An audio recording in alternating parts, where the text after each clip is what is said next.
Swayam Prabha. Digital India. Educated India.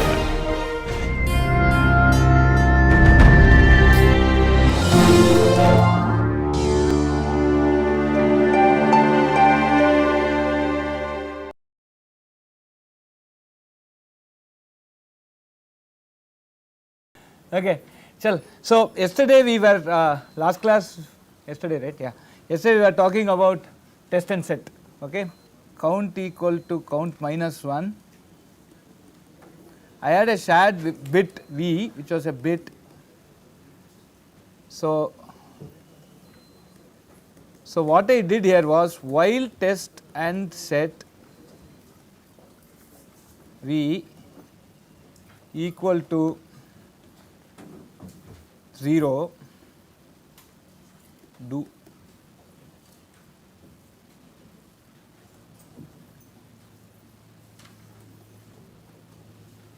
Okay, here also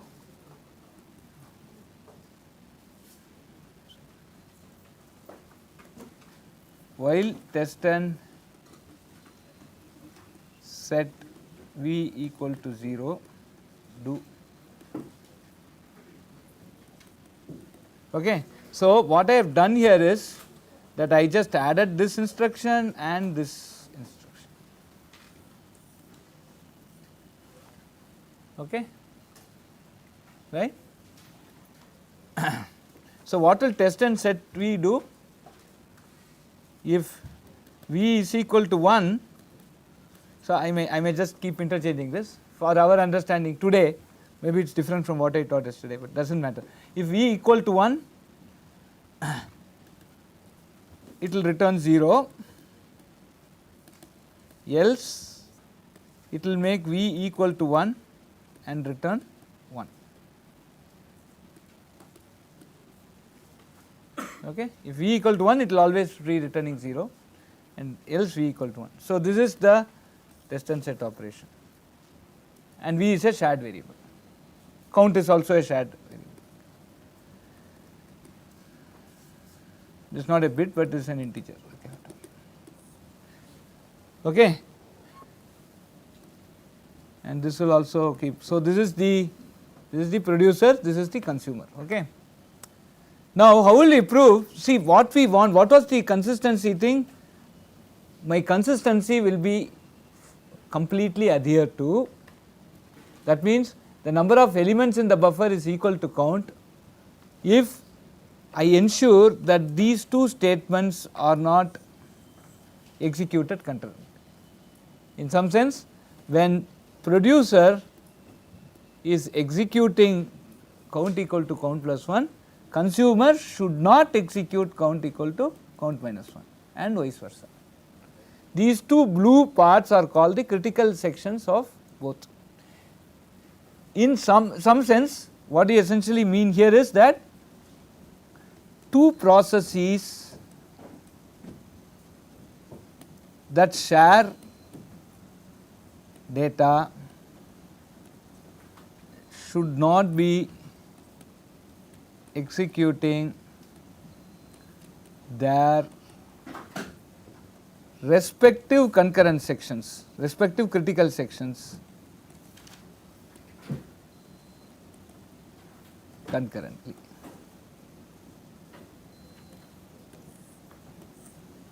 This is the statement. This statement you will not find in any book. I will stand 10 days upside down if you find it. Okay, right? So two processes that share data, in this case 2 or 1 or so, I can now say 2 or many processes. I can just extend it. 2 or many processes that share data, in this case count, should not be executing their respective critical section. So producer's critical section is count equal to count plus 1, consumer is count equal to count minus 1. They should not be in their critical section at the same time. They may be executing, not executing, but this will start. So I will ask, where are you? If I ask producer, he should not say I am in count equal to count plus 1, and if I ask the consumer, he should not say count equal to count minus 1. So when producer enters count equal to count plus 1, your consumer should be in that red loop here, anywhere outside that section, right? And vice versa. When consumer enters the critical section, I should show that this should be outside. So how will you prove this? You are understanding my question? When the producer is inside the blue box, consumer should be on the red arrow. When the consumer is inside the blue box, the producer should be in the red arrow. How will you prove this? So the first thing is, okay, I will give you, so these are all proofs in concurrency, okay. If you do distributed database, you want to do machine analytics and all, you should understand how database works, right. So machine learning, all these things you all go and study, you will all become, all of you are going to take machine learning, okay.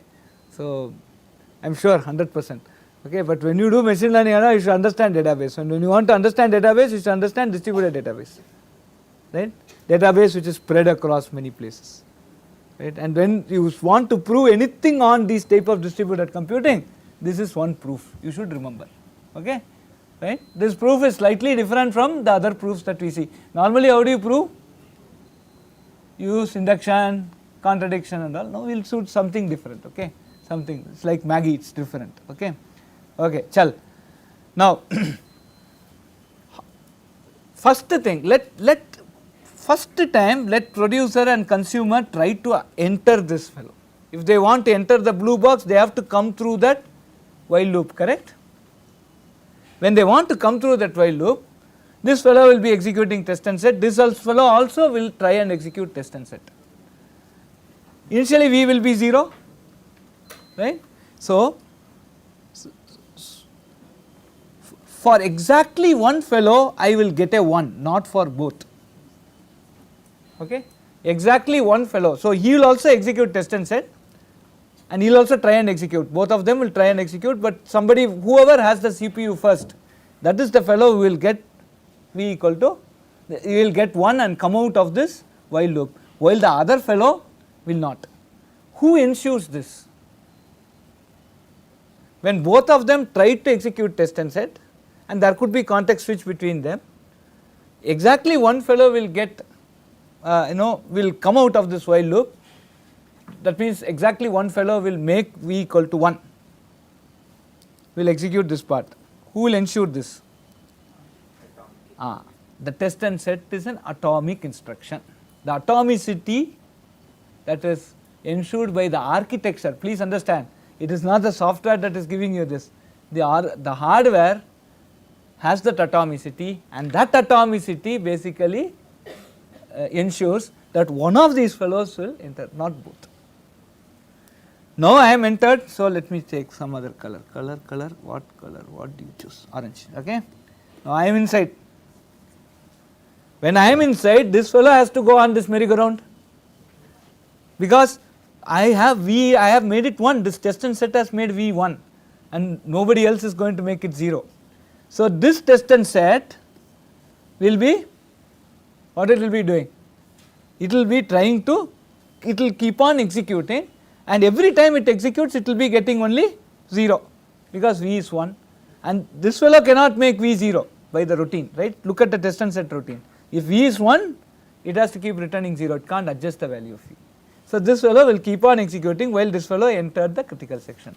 So as long as this fellow is going to be in this critical section, you understanding, this fellow cannot come out of this while loop, right, he will be executing. Please note there is a semicolon here, okay. So this while loop will keep on going on a merry-go-round or sad go-round, okay, so whatever, fine. So me going on a merry-go-round in operating system parlance is called spin lock, okay. Chester will teach about this in great detail in the next semester when you do operating system. But spin lock, I will ask him to ask you what is spin lock, and I will find out who all smiled there, okay. So this is called spin lock. So why is, okay, we will come to that, okay. Now what will happen, this fellow finished this critical section, then he make V equal to 0. The once he made V equal to 0, then the next time this while is going to execute, he will make, he will come out, he will get V as 0, so he will make V1 and he will come out. So once this fellow enters, right, again this fellow will come here, he will be doing test and set, as long as this fellow is here, he has the lock, and this fellow has to wait. Correct? This fellow has to keep waiting. Now, only after he finishes, this consumer finishes count equal to current money, he will come and make V equal to 0, then this fellow will enter. So, when this fellow is on the red, this fellow can be in the blue. When this fellow is in the blue, this fellow has to be in red, and this fellow is in the blue, this fellow has to be in red. This is a proof. Okay, this is a formal proof. Are you able to understand? And please, this proof, the nucleus of this proof, if that is wrong, everything is wrong. Right? Right? Somebody wrote a paper where he had 10 theorems. Theorem I implied theorem I plus 1. Okay, so 10 theorems are proved. Everything was correct except theorem 0. Then what happens? Everything goes. Okay, so be careful. First theorem that you prove, you should be. So note this down in your things. You will not appreciate it now. Obviousness is the enemy of correctness. Okay. Yeah. I may ask one NSEM question. What are all the jokes, other things I narrate? Tell at least 3 jokes. If at all you call it. PJs or whatever you may. Okay. So that is what you should be extremely careful in this first thing. So the nucleus of this proof lies in the fact that test and set is atomic. If that is not atomic, this whole thing goes. Okay. So where is Raghav? Raghav asked, why can't you put increment memory, right? There is only one single instruction. Okay. This is not one single instruction internally. I'll basically deal with it in some great detail as we go to memory management later. But please note that this is a toy example for me to explain why it is working, right. This critical section, whatever you put inside, will be a big program, thug program. Okay, so there will be 2 thug programs inside. Okay, so it is not that it's going to be a simple thing. But to explain you, so when you do the operating system course, again you will be having something called a super block. Okay, the Unix file system has a super block. Right? That super block is one structure which you need to. There will be lot of concurrent transactions on this. Concurrent means that it is shared by many processes. Any fellow who wants to open a file has to touch the super block in some way or other. Right? So that super block has to be, you have to synchronize it. So how well do you synchronize? If you say entire super block I block, so I put the entire code of the super block inside this critical section for everybody, then what will happen? You touch super block until you finish, that fellow cannot do. Then the system will be working what? Slowly. Okay, because the entire operation becomes. So that is the crux. So when you are trying to understand file systems, the operating system is also very good for machine learning, please understand. Okay, don't neglect operating systems. Okay, because there you will understand how synchronization. See the entire data analytics and machine learning is done on top of databases. The best way for you to, the best database you have is a file system, in my opinion. Okay, database architects may disagree with me, but so you have to understand the file system. So I need this type of see what is happening here. Only one fellow can get in means what? You are basically stopping that concurrent execution. I am serializing it. You are understanding? This is a word. I am serializing the access to the respective serialization. You will learn about this in both database and operating. I am serializing it here. This fellow can enter, then only the next fellow, then only this fellow, next. Okay. Are you getting this? Okay. So if by putting these type of barriers and synchronization, I serialize the whole operation, and if I make too much of serialization, then what happens? Your performance suffers quite a bit. So these are all some very interesting issues you will see. Okay. Now I want to ask 2 questions before I go to the next predicated instructions. So now see, your brain has to start thinking concurrently. You should not just look at the producer process, it should not just look at the consumer process, it should look at it together, and that is the training you need, because today you do not have a single core system. Simply, if you want to go and buy a 8386 core, it is $5,000, last piece in the museum. Okay, right? So even your mobile phone today have 8 cores. Okay, so you now have to, so the next generation when you go start programming, whatever you are going to do next 4 to 5 years, you will get more money or you will get good research problems wherever you are. You will find your life interesting once you start thinking concurrently. I think that is one thing, that is why we all want to bring up these type of issues. So why I am teaching this in computer organization? I am sure many 99% of the computer CO courses will not teach this, but why we are teaching this here is because you have to start thinking concurrently. Now think concurrently and tell me one problem in this implementation of this producer and consumer. I will give you two. Critical section and then there is a switch over to the consumer, then it gets stuck in the do loop, so instead of being over there it can come back to the producer. One good thing, yeah, this is an answer, but it is not a real answer I am asking for, but anyway this is a good answer. This spin lock is just waste of time, right? Correct? I am just doing while again, while do nothing, then there is only a semicolon there. The spin lock actually is a waste of time. So many times you go and evaluate systems become slow, right? Wherever you are in Goldman Sachs or Uber or whatever job you take, hopefully Intel or AMD, okay, or ARM, system suddenly becomes slow, but you will find CPU utilization to be 100%. No transaction is happening. So what is the CPU doing? Dancing a jig or what? Okay, it will be spinning on this type of locks. Okay, so spin lock essentially, see the CPU is executing this again and again. Are you able to appreciate? This while loop is executed by the CPU. The same PC again comes again it goes. But then spin lock essentially kills performance. So it is useless work. So now what next? Operating system will teach you. I will not go into that. Okay. So spin lock is a problem.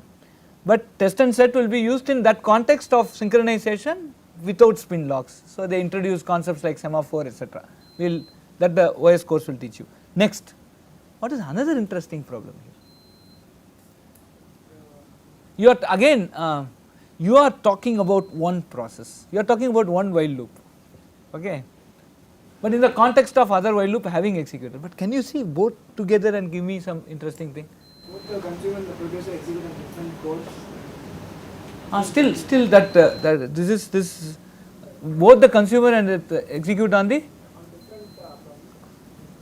different cores. So the atomicity is based on a data, okay.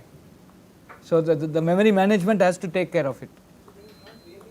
It is atomic in the sense if I am if I am having an atomic instruction on particular variable, right. So that implementation should be.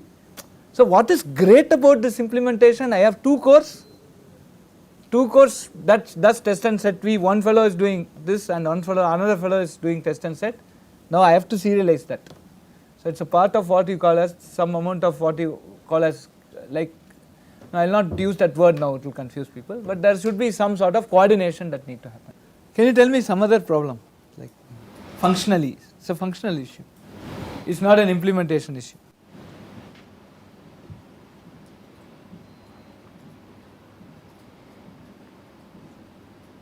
When you log into Gmail, you want the mailbox to come up, right? What if the mailbox doesn't come up?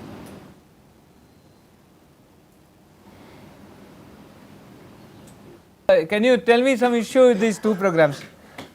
I gave you an example also. Same while loop keeps on executing and occupies the CPU space without allowing the next. Very good. Give a clap for that guy, man. Good. We suddenly sound cut. Okay, good. So one fellow can be made to starve. Imagine I am a very greedy producer. My operating system. So luck is that I get V equal to 0. I enter, and I finish off my critical section, and this fellow is waiting here. Before he could execute the next version of that while loop, I can again come here, test and come in. So there is a possibility, because the context switch should happen at the right time so that this fellow comes out. So this red path is so fast that I keep on producing and this fellow consumer keeps on waiting. And if suppose I have 1 million buffer of 1 million size, so 1 million times this fellow will keep waiting. Possibility, that is a theoretical possibility. So there is a possibility of what we call as starvation. on one fellow, like consumer also. And then the producer cannot produce, then consumer can be consumed. So you are able to follow. So all these things need to be addressed. So using the same test and set instruction, we will come out with solutions that does not have starvation, that will not land on deadlock. Okay. So can you create a deadlock with this? What is a deadlock? I will test you. So let us say there are 2 bits V1 comma V2. Okay.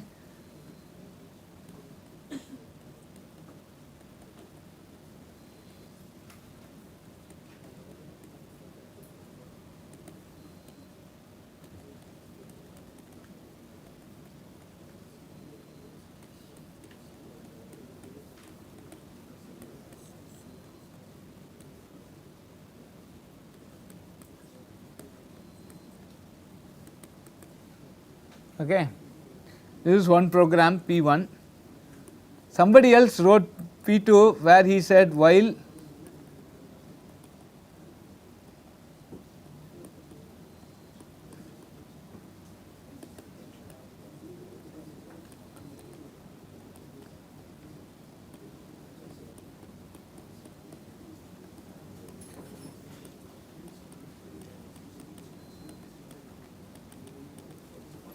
now you understand what will happen.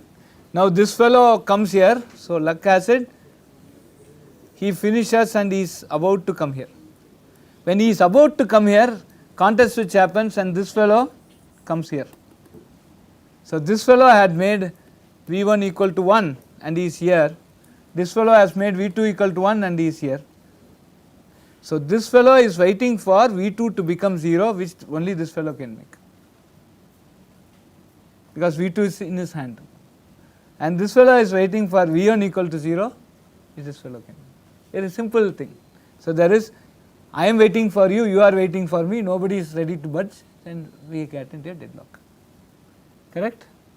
So this is an example of a deadlock. Okay. So now what is that to study in operating system? All these things you have to study. So I have to give a way of synchronization that will not starve me, that will not lead me to a deadlock, so many things. You are able to appreciate these points? Okay? Okay. So again I repeat, giving a facility is like building dam, writing proper software is to fill it with good water. Okay? Otherwise only dam will be there, nothing will be there inside. Okay? Right? Now test and set is a very beautiful dam to handle synchronization, but then you have to be very careful when you use it. If you don't use it correctly, you will, if you can't visualize, think in parallel. So what was the problem? Like when these two fellows wrote the program, they did not visualize what will happen when we both execute together. That concurrency is not visualized, and that is why you will end up with this type of problems. You are getting what I am saying, right? So the most important thing is that whether you learn CO or not, at this point start looking at parallel programs, concurrent programs, and this will help you in both your networking and OS course in a very big way. Operating system is a outstanding example of how multiple processes execute together and they also share data. Okay. Followed? Able to get a glimpse? So why atomic instruction? There is a great need from the operating system end. And then the operating system has to be extra careful while using this facility. Okay. Now I will just spend another 5 to 10 minutes maximum on doing this.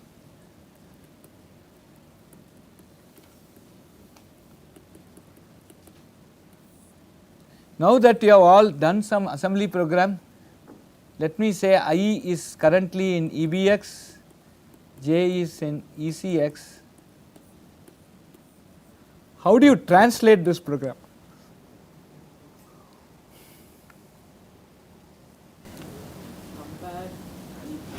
Compare EBX is 0, 0 is 0 or 0. Okay. Jump equal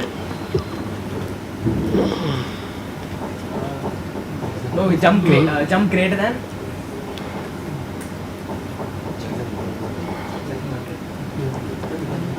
Jump greater than True. Jump greater than true. true. Label name. True. Okay, L1. Then L1 below. Oh. L1 below? Move ECX 0x. ECX? 0x. Okay. Jump.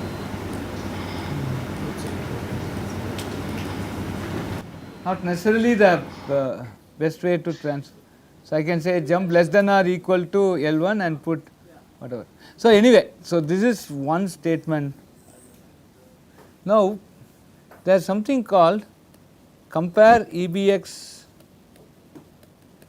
0x0 C move G. Okay.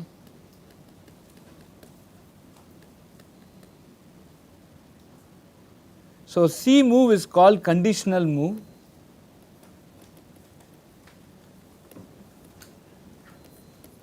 Do this movement if the greater than flag is set. Okay. This G is, so in the Intel instruction set architecture you will see C move CC, small cc. There you can put G, GE, L, LE, LT, GT, all these things you can put. CC are all the condition codes. CC means condition codes. So 1, 2, 3, 4, 4 instructions actually became one instruction.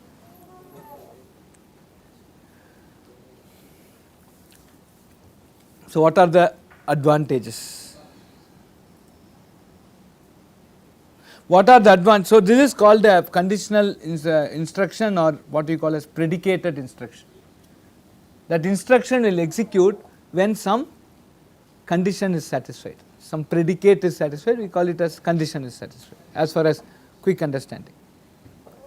Okay. So what is the condition here? G, GE and all. So this C move, this conditional move will execute only if that condition is satisfied.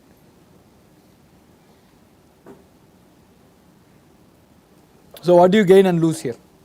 Shorter code. And why is shorter code very important? Because your program size will be less. For every large loop I can basically go and put this predicated instruction and things will start working. The second thing is, when we are going to do pipelining, these jumps, and typically these conditional jumps will introduce what we call as control hazards. Remember this name, we will talk about this in the next few classes. So these jumps, these conditional jumps like JG and all will create something called control hazards. So it is better to avoid these type of jump instructions. So there this conditional move will play a role. The disadvantage is, if the condition is false, this entire instruction is a waste, which is fine. If the condition is true, then the status gets updated. Okay. So with this we come to an end of the instruction set architecture, discussion on instruction set architecture. We have seen different addressing modes, we have seen different types of instructions, and then we actually took a case study of multimedia instructions, atomic instructions, and the predicated instructions. These are all new instruction varieties that are introduced into instruction set architecture with a view to reduce the total memory consumption. Okay. So with this we come to the end, and in the next class we will start on pipelining. Okay. Thank you.